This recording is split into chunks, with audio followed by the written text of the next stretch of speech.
Hey guys, what's up? It's Savannah and welcome back to another episode of My Thoughts Exactly. Today's episode makes me uncomfy. As you guys can tell by the title of it, it is called When Breaking Their Heart is the Right Thing to Do. For today's episode, the way that we're going to talk about it is, and the reason that I decided to do this episode now is because recently I got a DM that essentially, asked the same question that I get pretty frequently, which is when to know when to walk away from a relationship and when I knew was the right time. And I sat on that for a little bit and I thought about it because, again, everyone's right time is going to be different. That's just the fact of the matter. But I think that if I can impart some of the lessons that I learned along the way from my experience, then that is okay with me when it comes to sharing my experience. So if I have to share my experience for a lesson to come out of it, I'm okay with doing that.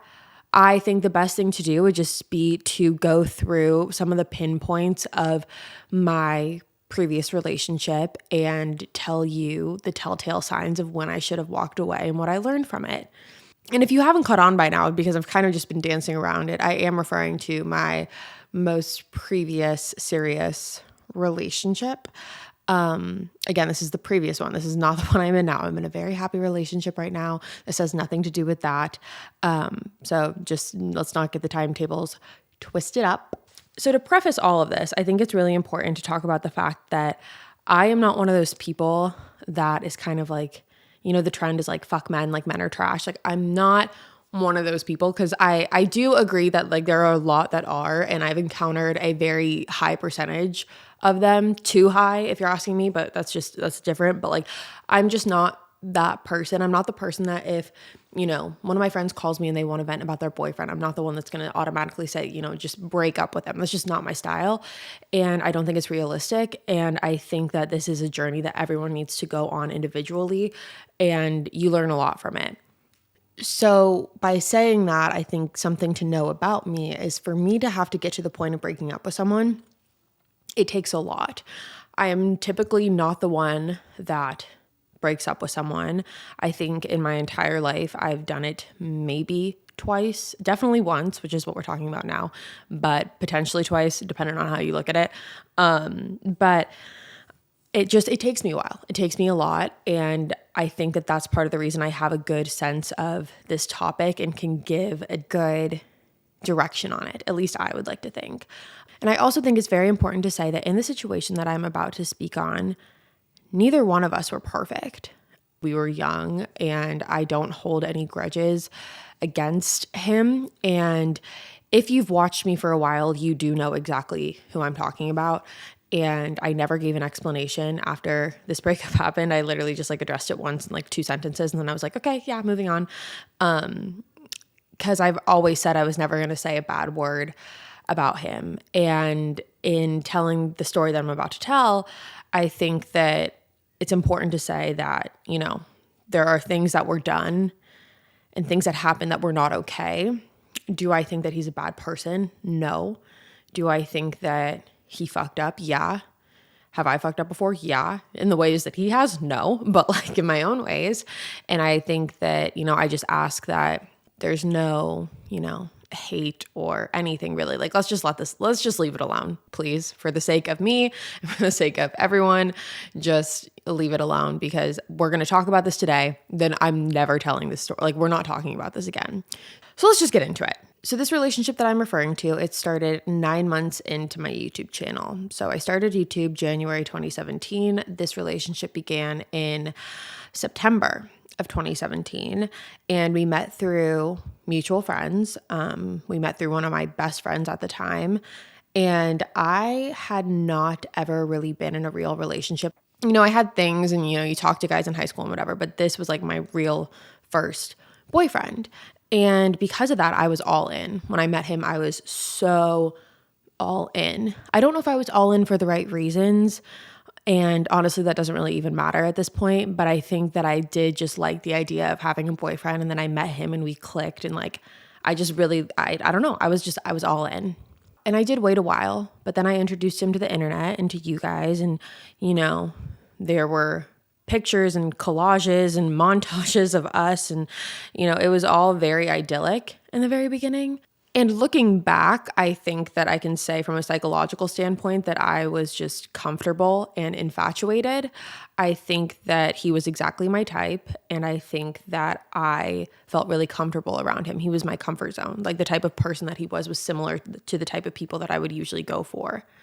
But over time, it was clear that we were very, very different people. And not that there's anything necessarily wrong with that. I think that a lot of relationships work because people are so different. There's a reason that they say opposites attract. Like, differences are okay, but the differences that we had, they carried on throughout our relationship and they began to snowball. And when I say our differences, I think sometimes the first thing people think is, our religious views or political views or views on how we want to raise a family or where we want to live. It wasn't that. It was our views on family and friends and who we wanted to spend our time with. And when I say differences, I mean that we're just going to call it what it is. He was very threatened by the close relationship that I had with my family because he did not have that.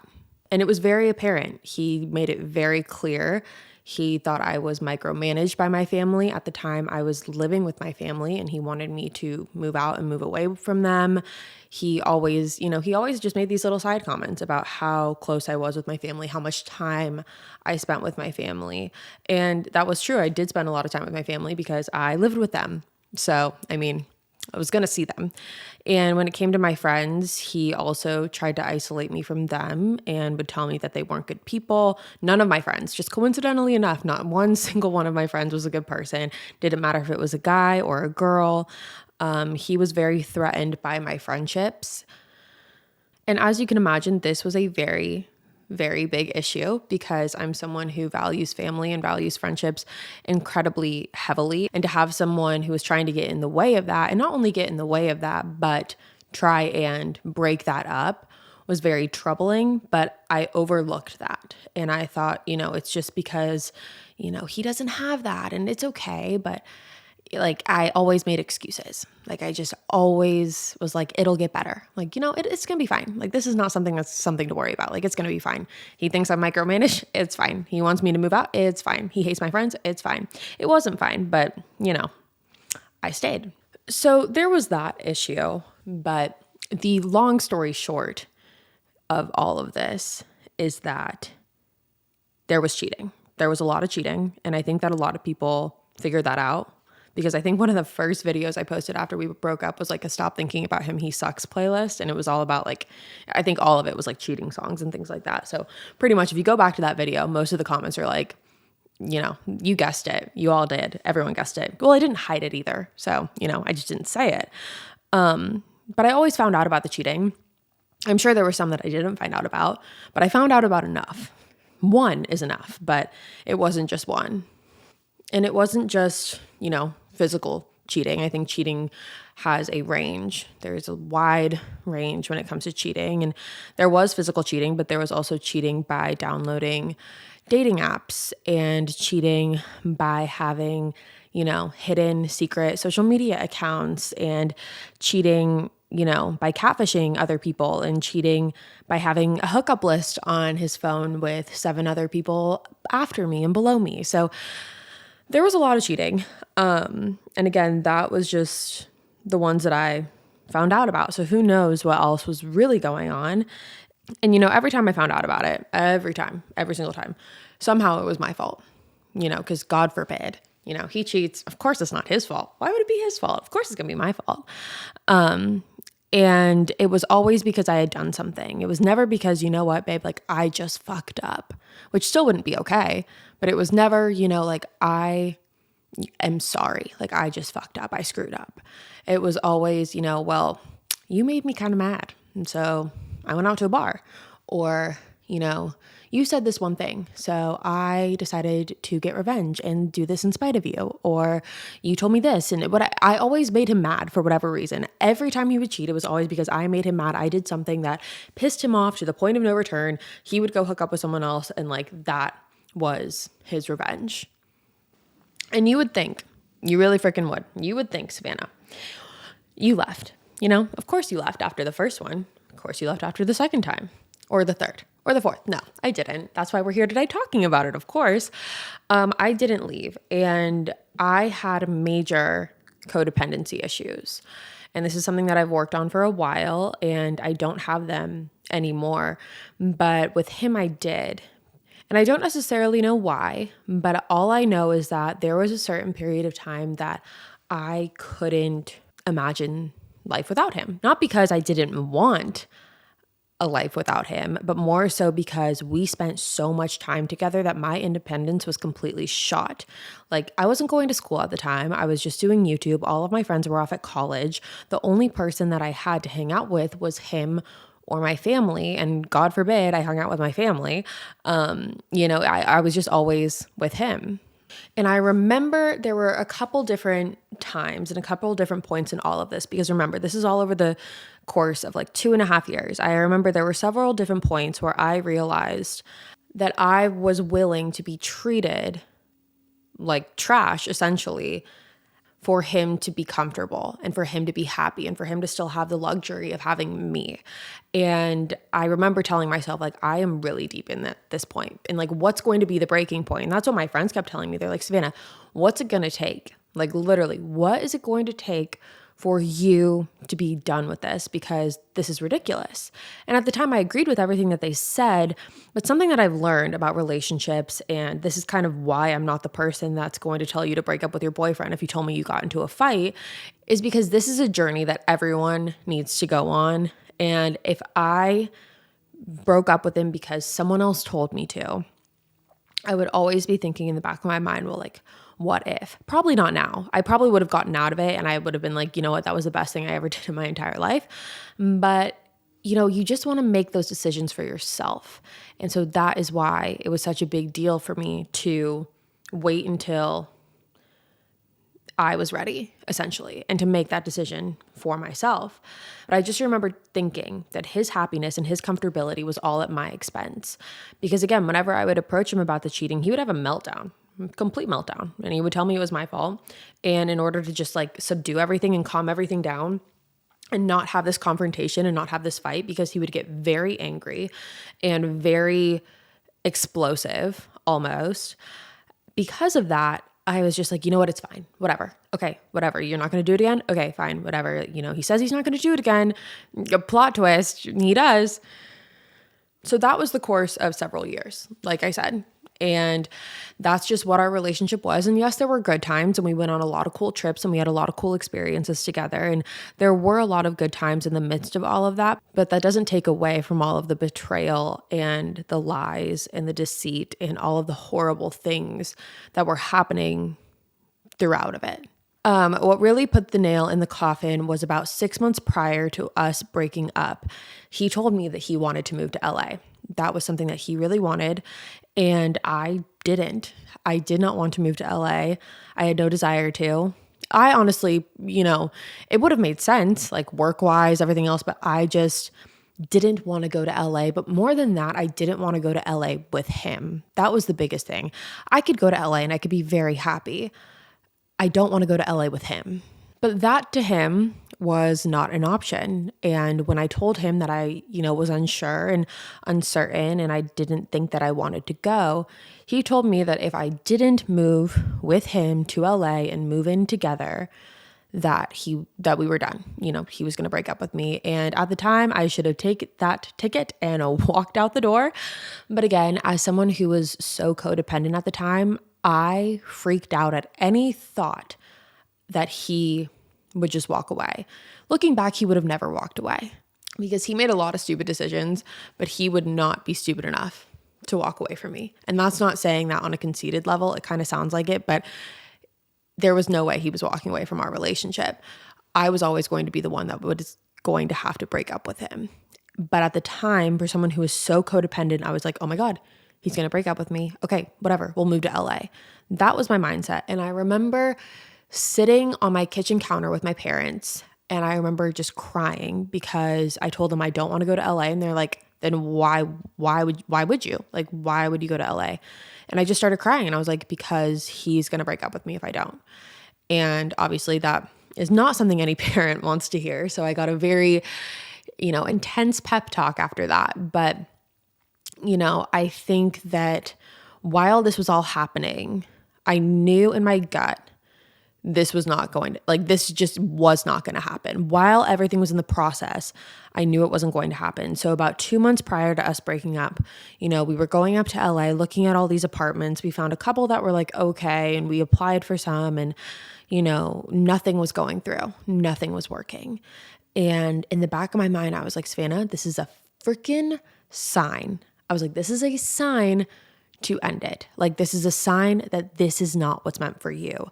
And I always knew it in the bottom of my heart that this was not what was going to happen. I knew I wasn't going to move to LA, but I was just kind of going along with it until I could figure out how to stop it, if that makes sense. Which again, I should have just had the strength and the power to be like, Savannah, this is not serving me any longer. This relationship has run its course, and I need to do what's best for me and walk away. I used to always tell my therapist, I viewed our relationship as a piece of string. And, over time with string, this is a very bizarre analogy. I don't know if it's going to make sense, but I visualized it as this piece of string that over time just kept getting, water on it and dirt, and would thin out and thin out and thin out until ultimately it was on its very last thread before it would split in two. And I was just watching it in my mind, this piece of string just deteriorate with each issue, with each disagreement, with each insult. It just kept happening. And I was like, one day this string is going to snap. And when it snaps, I'm going to be done. So at this point, the string had not snapped yet, but it was getting there. Now, ultimately, what again was kind of another nail, I would say, in the coffin was on our last trip up to LA. We spent the night somewhere in LA, and I remember there was a gut feeling that I had. He had fallen asleep. I remember there was this gut feeling, which I don't recommend and I don't condone. Okay, I don't do this now, but at the time I was like, Savannah, you need to look. There was just, I wouldn't even say that I did this. I would say that my brain, whatever controller is going on in there, moved my feet, one foot in front of the other. And they did this for me. But I remember he fell asleep and I looked through the phone. But when I looked through the phone, I saw the second secret Snapchat account. And it took me a while to figure out what it was, because I remember I looked at all the people that he was Snapchatting, and it was just all of these girls that I had never heard of. And it was going back for weeks and weeks and months and whatever. And I was like, what the heck? I was like, who are all these people? And I was like, I know that he's Snapchatted me in this time frame and his friends and whatever. So why is that not on here? And then I remember talking to my friend, and it both hit us at the same time. And we were like, holy shit. And so when that happened, what's crazy is you would think, okay, Savannah, this is it. This is when you walk away. No, I didn't at that point. At this point, I knew I was going to end it. I just didn't know when. And I used to always make up excuses. I remember sending a text to my friend, and I was like, I know I need to do this. For me, for myself, for my sanity, for my well-being, I need to do this. But, in a couple weeks, it's Christmas. It's Christmas and no one wants to be single on Christmas. And then after Christmas, it's my birthday. And why would I do that before my birthday? And after that, it's, Valentine's Day. So why would I do that? And, March is kind of okay. We could do March, but then March would go by, and April, I was like, Easter. We have plans, and, and then May is, it's just summer. It's just, that's what I would do. And my friend told me, she was like, if you look for an excuse, you will always find one. And that's very true. Regardless, take away, the holiday calendar thing that I was going off on, but anything that you look for, if you are looking for a reason to stay, you will always find one, but it doesn't mean it's a good reason. Now, okay, so the day that this happened, the day that we broke up, basically what happened, just to sum this, story all up, what happened is we were supposed to go up to LA to look at apartments one last time. He was moving out of his apartment in 3 days is when his lease was up. I went over to his house. I was driving over there, and then we were going to drive up to LA together. And when I got in my car and started driving over there, I had my bags packed. I was ready to go for a night or two. And, I was not prepared to end the relationship. But when I got off the exit on the highway, to his apartment, something just hit me. Like it just clicked. And I was like, I'm breaking up with him. Like it's ending. Like I can't do this anymore. And I remember it all kind of worked out perfectly because instead of him waiting for me outside of his apartment, he was like, well, why don't you just come in while I, finish up getting ready? And, had he just come out to my car, I probably would have prolonged it. But I went into his apartment and I told him, I'm not moving. And you can imagine the shock and the anger and the frustration and all the emotions that came with it. I said, I'm not moving. I'm not going to LA, and we're not going to LA today, or you can, but I'm not. And I'm not doing this anymore. I was like, you have a separate Snapchat account, and this is like the millionth and one time that you've done this. And as much as I love you, I love myself more. And I need to do what's best for myself at this point. And again, he was not happy, obviously. It was 3 days before he was supposed to move out. And, he told me when in regards to the Snapchat that he's sure that I had things on my phone that he wouldn't want me to see, which is just like, I don't know what kind of, justification that is, but that's what he said. And yeah, that was the day that we broke up. We talked for like 2 hours and then I left. I went home and, we saw each other for the next 3 days after that. It was basically him trying to be a boyfriend again. It was him surprising me at my house with ice cream and him bringing me lunch and him doing all of the things that he should have done while we were dating, but he waited until it was too late. And I think that really bothered me. Well, I know that bothered me because I'm me and I went through it. And so, yeah, it really bothered me. It really bothered me that he waited until after we broke up to finally start acting like a boyfriend. And when he left, he sent me this really long letter that was very sweet and, very nice, but it didn't focus on the reason for the breakup. It more so focused on his love for me, which again is nice, but when you put it in the context of everything else that happened, it just feels like a lie. And just honestly, like I was very checked out of that relationship long before it ended. I just sat here for the past 20 minutes explaining to you a timeline of every time I knew I should have walked out and didn't. So because of that, I was very checked out for probably 3 months prior to us breaking up. Probably more, honestly, but like finally checked out, like legitimately, like chapter closed, like I'm done. About 3 months, it was COVID. And so he went back home for a while and we just didn't see each other for like a month and a half, 2 months. And I didn't miss him. Like I didn't. And that's harsh. And, I know that doesn't sound nice or pleasant or whatever, but I think that gave me the solidification I needed to know that like, this isn't it for me. And honestly, I read somewhere, I forget where I read this, but I heard that is something that's very common with women versus men. Like women mentally check out of a relationship long before the relationship actually ends, which I don't know about every case, but I know in my case was very true.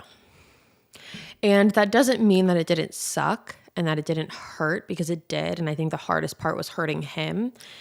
And that's what I was always so afraid of. I never wanted to hurt him. That was the worst.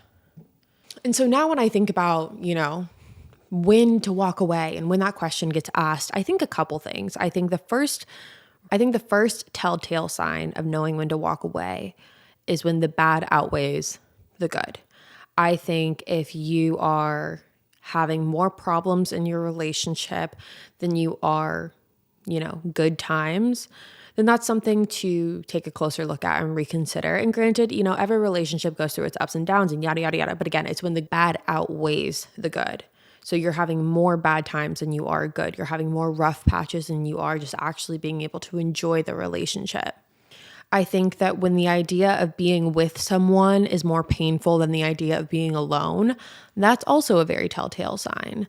And it takes a while to get to that point. It takes a while to finally say, you know what, staying hurts more than walking away. Because staying, when you're in that deep, when you're already that far into a relationship, staying is always the easier option. It's always the more comfortable option. I shouldn't say always, because I think there are some exceptions, but a lot of the times staying is the easier option. At least that's how I felt in my situation. I felt like staying with him was easier because I didn't have to, break up with him. I didn't have to hurt him. I didn't have to, create this whole big scene and like whatever. And I didn't have to deal with it. That was the big thing. Like, I didn't want to hurt him and I didn't want to deal with it. I didn't want to deal with hurting him. That was really it. But at the end of the day, I finally reached the point where I was like, this hurts me more to stay. But I finally reached the point where I cared more about my feelings than I did his. And that was a very, again, telltale sign for me. And I think something else that is really, really true in this conversation is that you're never going to be ready until you're ready. And like I said in the beginning, you'll have friends that'll be like, just walk away, just get up, just break up, just walk away. And it's just never going to work. It just won't work. You're never going to be ready until you're ready and until you make that decision that this is the right decision for you. And that is okay. I think a lot of times we get shamed for like, why did you stay? And why did you continue to go through all of these, situations? And why did you put yourself through this again? And it's like, you're going to do it on your own timeline, and you have to do it on your own timeline. Honestly, you have to do it when it's right for you, and that is okay. And honestly, the majority of what we're talking about today and when to walk away all comes down to having a strong sense of self-worth and having a strong sense of value in yourself and knowing what you deserve. And had I had the self-worth that I have now back then, it would have been done the very first time. No question, no doubt, would have walked away. There's just no question in my mind. But because I didn't, I struggled with accepting the fact that I was going to be okay no matter what. But it comes down to valuing yourself higher than you value them. Take them off the freaking pedestal. They don't deserve to be there. Take them off the pedestal, put yourself back on it. And if it's worth hurting another person to get your life back, I think it's worth it. And once you walk away from the situation, you're going to feel so powerful because you're going to realize that because you got through that, you really can get through anything. And again, it's not that deep. I know we're just talking about breakups and whatever, but I think that it's really important to understand that these are hard things to get through, but you are strong and you can get through them and you can do hard things. And you need to value yourself enough that doing the hard thing is more important than staying comfortable. So moral of the story, when the bad outweighs the good, whatever that looks like for you, my story isn't going to always look like yours. You might not have to deal with the cheating. You might not have to deal with the lying or, the family issue or the friend issue or whatever. It could look different for you. It could literally just be that you're not happy and you feel complacent and you feel like nothing's wrong, but everything's wrong. You know that feeling when you're with someone and you're like, nothing's wrong, but nothing's right and everything is wrong. And you don't know how to describe it. Again, you don't always need a reason, but you need to value your happiness and you need to put that at the forefront of this situation. These relationships are really the one time where you can be selfish in your life. You get to pick and choose who you want to spend your time with, who you want to, have in your life. And it's a blessing and a curse because sometimes, we don't always pick the best people, but you get to choose when you kick them out. So you get to be the author of this story of yours, and you get to decide when you walk away. So that, you guys, is the episode today. I'm really interested to see what you guys have to say about this one. It'll be very interesting. As always, just, don't spread any hate, please. No one needs that. No one deserves that. We were so young and everyone makes mistakes and I hold no grudges. This isn't something that, keeps me up at night. I'm very happy. He's moved on. He's very happy. And I wish nothing but the best for him. We just weren't right for each other and that's okay. So, that's it on that. I love you. I'll see you next week. Okay. I'm going to go have a glass of wine. All right. That's what I'm going to do. I love you so much. I'll see you next week. Bye guys.